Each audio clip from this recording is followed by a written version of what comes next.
Assalamualaikum warahmatullahi wabarakatuh, sahabat ternak semuanya. Kembali lagi bersama saya masih di channel ABCD Farm. Nah, pada kesempatan kali ini mari kita bahas tentang posisi kolam dan juga bentuk kolam ya, teman-teman. Nah, di sini kolam saya menggunakan kolam beton, teman-teman, dan di sini larva ikannya itu terserang, teman-teman.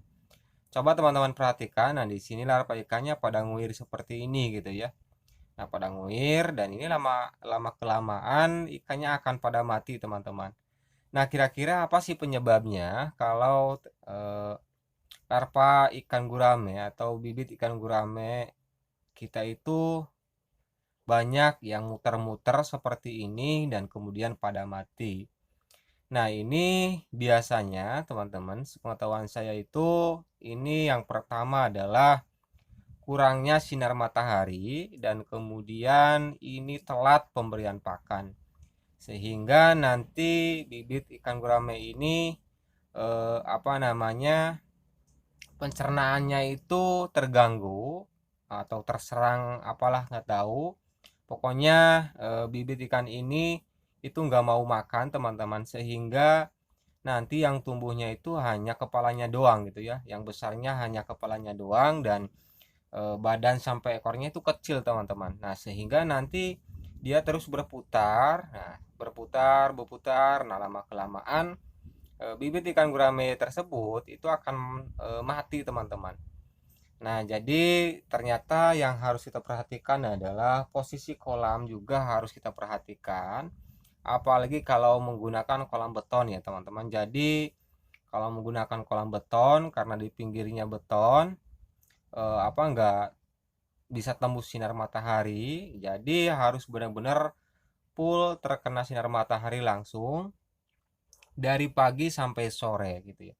Karena ternyata sinar matahari itu benar-benar sangat membantu dalam segi meningkatkan daya tahan tubuh si ikan, teman-teman. Jadi kalau ikannya sering terkena sinar matahari langsung dari pagi sampai sore, itu daya tahan tubuhnya semakin kuat dan makannya juga rakus, teman-teman, gitu ya.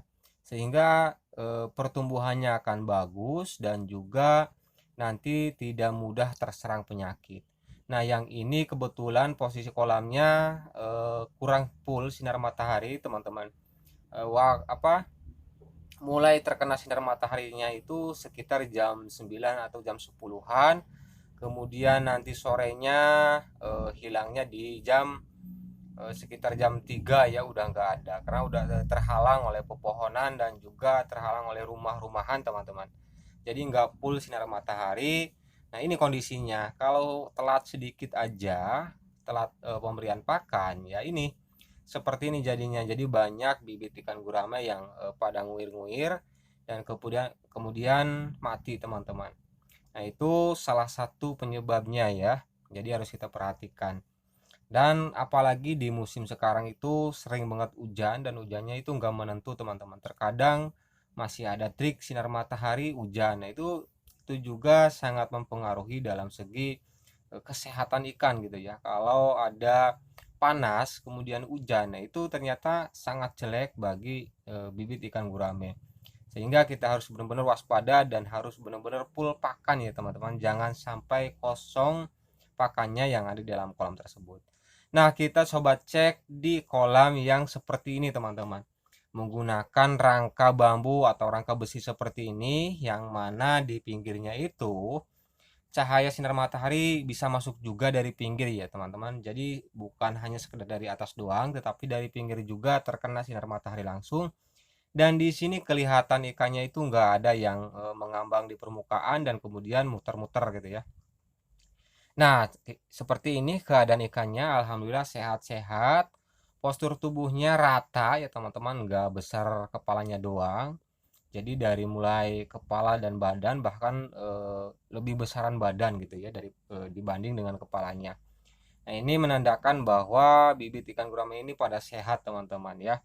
Pada sehat. Dan apa sih bedanya gitu ya? Apa bedanya dengan kolam yang beton tadi? Ya, bedanya hanya terkena sinar mataharinya itu berbeda. Kalau ini hampir full, teman-teman.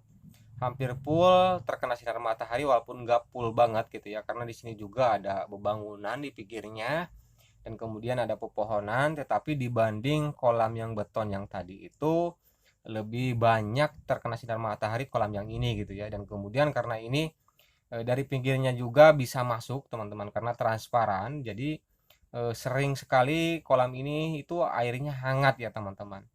Nah, biasanya kalau airnya hangat itu bakteri atau jamur itu nggak mau tumbuh di air yang hangat ya teman-teman. Jadi kalau bakteri dan jamur itu biasanya tumbuh di tempat-tempat yang airnya itu selalu dingin gitu ya. Itu sangat mudah sekali tumbuh.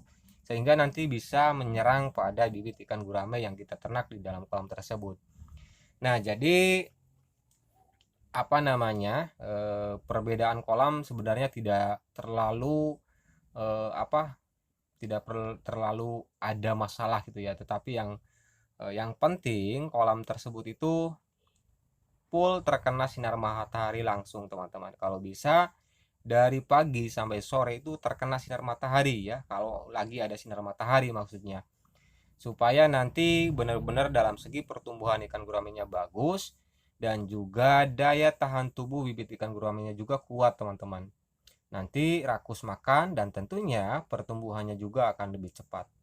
Nah, jadi sekian sahabat ternak semuanya tentang masalah perbedaan kolam dan juga perbedaan posisi kolam gitu ya. Berapa pentingnya posisi kolam dan juga perbedaan kolam.